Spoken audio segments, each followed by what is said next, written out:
الحمد لله رب العالمين والعاقبة للمتقين والصلاة والسلام على سيد الأنبياء والمرسلين وعلى آله وأصحابه وأتباعه وأزواجه وذرياته وعلماء أمته أجمعين.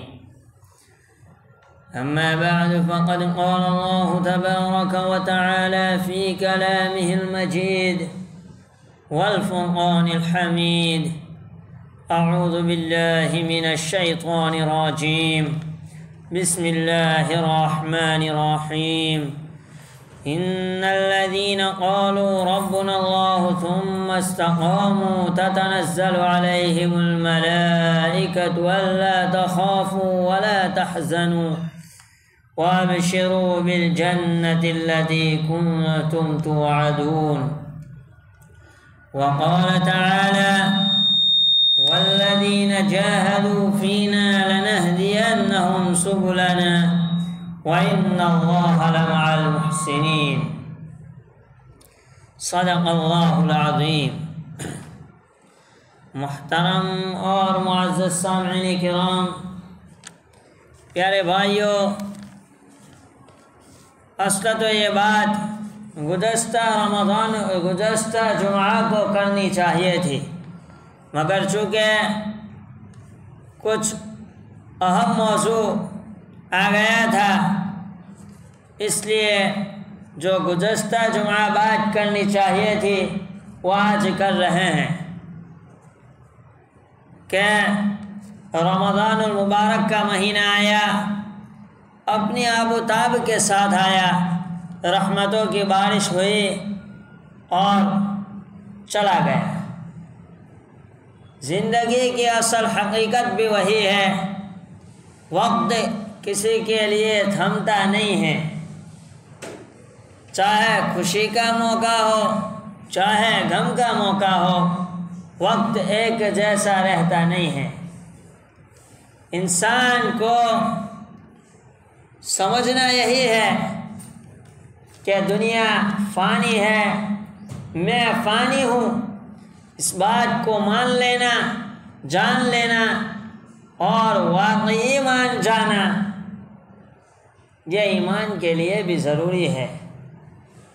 قرآن کریم میں اللہ تبارک و تعالی فرماتا ہے: احسب الناس ان يتركوا ان يقولوا آمنا وهم لا يفتنون وَلَقَدْ فَتَنَّا الَّذِينَ مِن قَبْلِهِمْ فَلَيَعْلَمَنَّ اللَّهُ الَّذِينَ صَدَقُوا وَلَيَعْلَمَنَّ الْكَاذِبِينَ أَمْ حَسِبَ الَّذِينَ يَعْمَلُونَ السَّيِّئَاتِ أَن يَسْبِقُونَ سَاءَ مَا يَحْكُمُونَ۔ کہ اللہ تبارک و تعالیٰ نے ہمیں یہ زندگی دی ہے، کیوں دی ہے؟ لوگ یہ سمجھ رہے ہیں کہ میں بس اتنا کہنے پر چھوٹ جاؤں گا کہ میں ایمان لایا، حالانکہ ایسا نہیں ہے، ان کو آزمایا جائے گا۔ ہم ایمان لائے اور آزمایا نہیں جائیں گے، ایسا نہیں ہے۔ قرآن کہتا ہے کہ ہم ان سب لوگوں کو آزمائش کر چکے ہیں جو ان سے پہلے گزرے ہیں، اور اللہ کو تو ضرور یہ دیکھنا ہے کہ سچے کون ہیں، جھوٹے کون ہیں، اور کیا وہ لوگ جو بری حرکتیں کر رہے ہیں یہ سمجھے بیٹھے ہیں کہ وہ ہم سے بازی لے جائیں گے۔ بڑا غلط حکم ہے جو وہ لگا رہے ہیں۔ جو کوئی اللہ سے ملنے کی توقع رکھتا ہے اسے معلوم ہونا چاہیے کہ اللہ کا مقرر کیا ہوا وقت آنے ہی والا ہے، اللہ سب کچھ جانتا ہے اور سنتا ہے۔ ہم یہی فرما رہے تھے کہ موت یہ یقینی ہے، انسان جب پیدا ہوتا ہے کچھ ہو نہ ہو موت تو آنی ہی آنی ہے اس کو، اور اللہ کا مقررہ وقت آنے کے بعد اللہ کے سامنے پیش ہونا ہے، اور بارگاہ عزت میں عادلہ کا تقاضا بھی یہی ہے کہ انسان کے کھڑے اور کھوتے ہونے کا امتیاز عمل کی بنیاد پر ہو۔ اللہ تعالیٰ نے تخلیق انسان پر روشنی ڈالتے ہوئے یہی مقصد بیان فرمایا ہے، خلق الموت والحیات لیبلوکم ایکم احسن عملا، کہ کون کون بہترین اعمال کا مظاہرہ کرتا ہے، ہم میں سے کون ہے جو اچھا اعمال کا مظاہرہ کرتا ہے۔ اللہ تعالیٰ اس کے لیے ہمیں آزمائیں گے۔ اللہ تعالیٰ دوسری جگہ فرماتا ہے وَلَنَبْلُوَنَّكُمْ بِشَيْءٍ مِّنَ الْخَوْفِ وَالْجُوعِ وَنَقْصٍ مِّنَ الْأَمْوَالِ وَالْأَنفُسِ وَالثَّمَرَاتِ، کہ ہم انسان کو ضرور فاقہ کشی، جان و مال کے نقصانات اور آمدنیوں کے گھاٹے میں مبتلا کر کے آزمائیں گے۔ اللہ تعالیٰ فرما رہا ہے کہ تمہاری آزمائش کریں گے،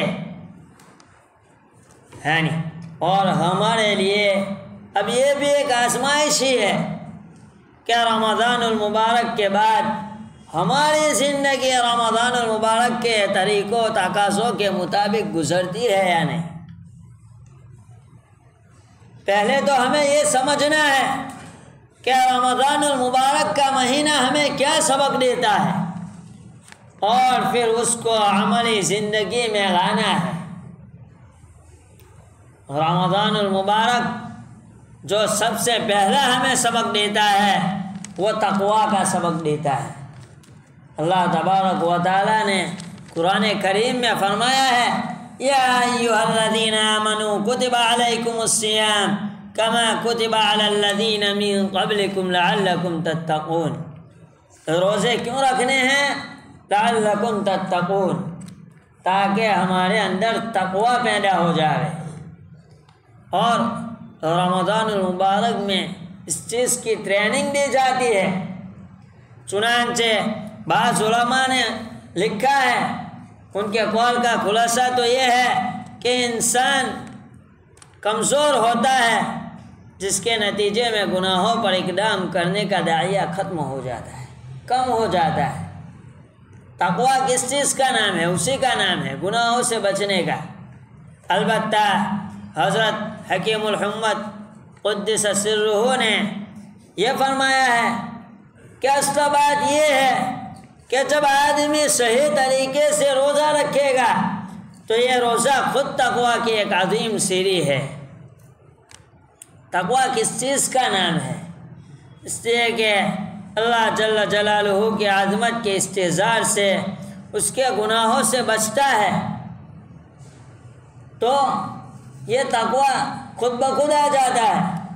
حضرت تھانوی رحمۃ اللہ علیہ یہ فرما رہے ہیں، اور یہ قرآن میں بھی ہے، اللہ تعالیٰ فرماتا ہے وَأَمَّا مَنْ خَافَ مَقَامَ رَبِّهِ وَنَهَى النَّفْسَ عَنِ الْهَوَىٰ، کہ قرآن میں کہتا ہے کہ جو شخص اللہ تبارک و تعالیٰ کے سامنے کھڑے ہونے کا خوف رکھتا ہو، وہ سوچتا ہو کہ اللہ کے سامنے مجھے کھڑا ہونا ہے اور اس کا ڈر ہو، اور اس کے نتیجے میں انسان اتباع ہوا سے، خواہشات نفسانی سے بچے، اسی کا نام تو تقویٰ ہے۔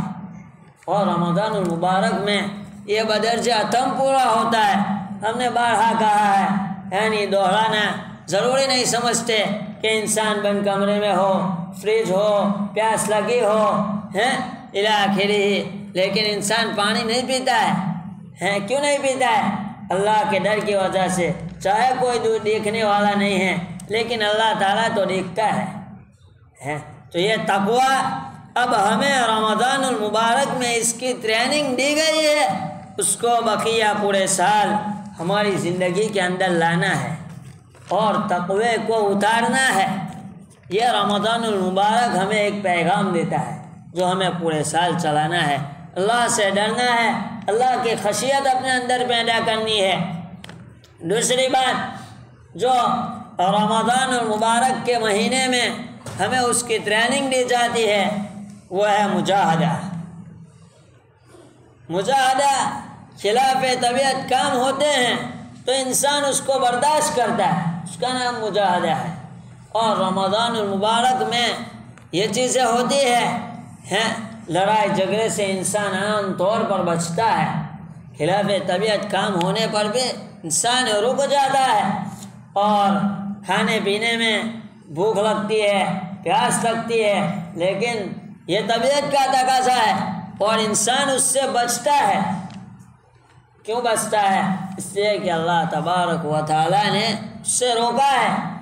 تو یہ خلاف طبیعت کام کرنا، مجاہدہ کرنا، اور اب ضروری ہے ہمارے لیے کہ ہم پورے سال اپنے نفس کے ساتھ مجاہدہ کریں اور نفس سے کوشش کریں، جس کام کا حکم اللہ تعالیٰ نے دیا ہے اس کا اللہ تبارک و تعالیٰ کا اس حکم کو بجا لاوے اور نفس کی اتباع نہ کرے۔ یہ رمضان المبارک کا مہینہ ہمیں دوسرا سبق یہ دیتا ہے۔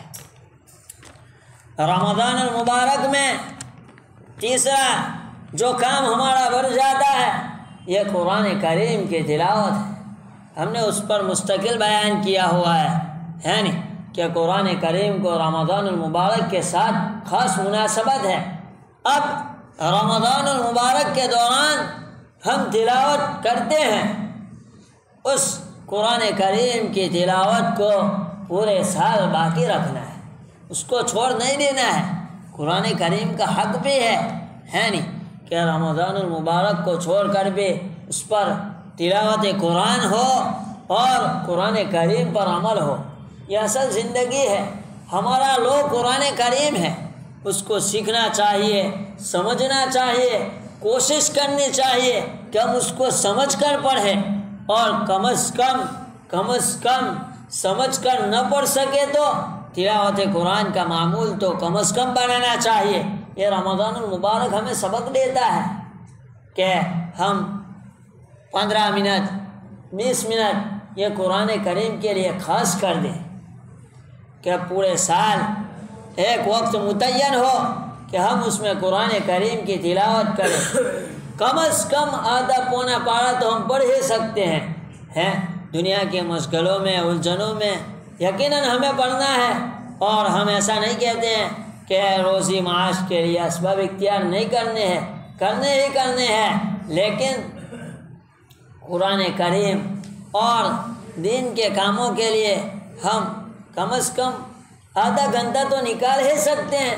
حالانکہ ہمیں آخرت میں زیادہ رہنا ہے بنسبت دنیا کے، تو رمضان المبارک میں جو ہمیں ایک عادت ہوتی ہے قرآن کریم کی، اس کو باقی رکھتے ہوئے پورے سال اس کی تلاوت کرنی ہے، چاہے جتنی ہو۔ ضروری نہیں ہے کہ پورا دن پڑھتے رہے یا 3-4 پارے پڑھتے رہے، آہستہ آہستہ اس میں بڑھوتری کریں، پاؤں پارے سے ابتدا کریں۔ یہ رمضان المبارک کا ہمیں ایک اور سبق ہے، اس کی کوشش کریں۔ ایک اور سبق قرآن کریم رمضان المبارک کا ہے، وہ استقامت کا ہے، کہ انسان رمضان المبارک میں پیدر پہ روزہ رکھتا ہے اور دوسری عبادات جو ہے اس کو بار کرتا رہتا ہے، اس پر جم جاتا ہے، اور رمضان المبارک کے ختم ہونے کے بعد وہ چیزیں عام طور پر نہیں دکھتی ہیں۔ قرآن کریم میں اللہ تبارک و تعالیٰ فرماتا ہے ان الذین قالوا ربنا اللہ ثم استقاموا، کہ اللہ تعالیٰ کو پروردگار ماننا اور پھر اس پر جم جانا۔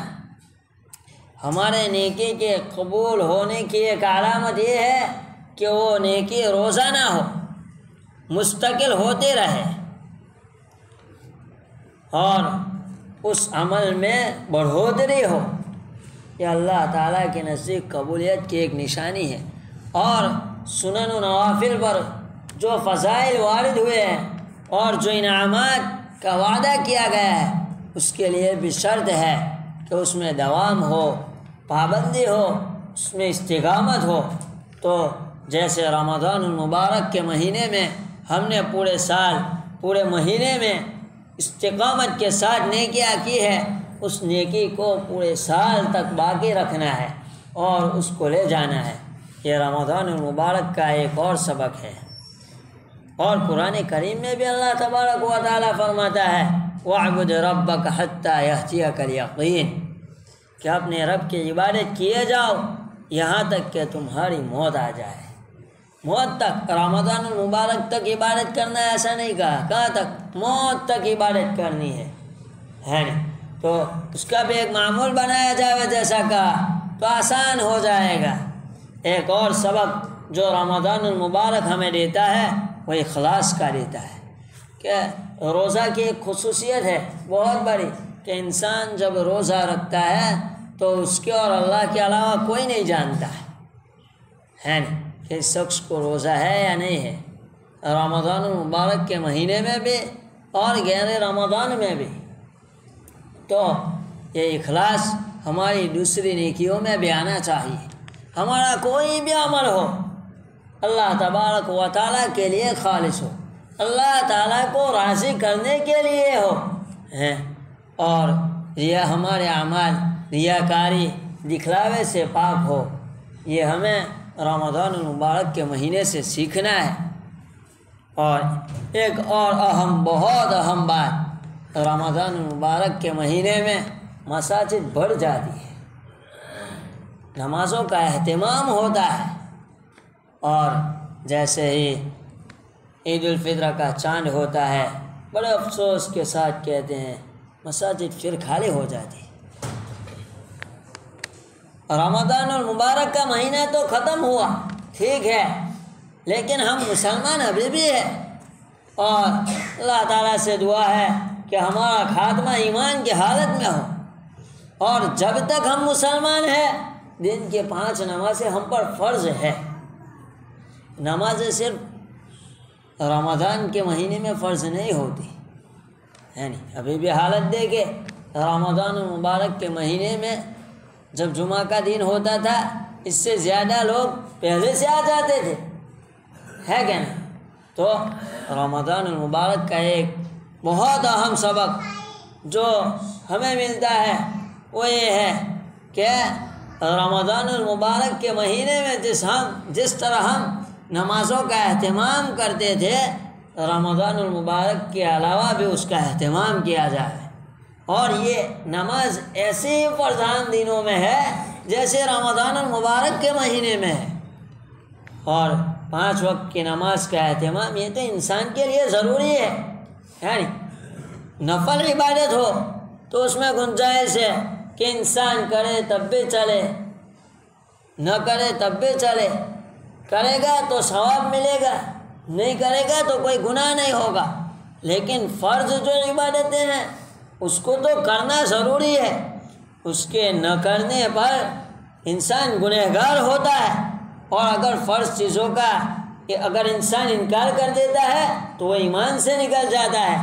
تو نمازوں کا اہتمام جیسے ہم رمضان المبارک کے مہینے میں کرتے تھے اب بھی کرنا ہے اور پورے سال کرنا ہے۔ اور آخری بات، رمضان المبارک کے مہینے میں انسان گناہوں سے بچتا ہے۔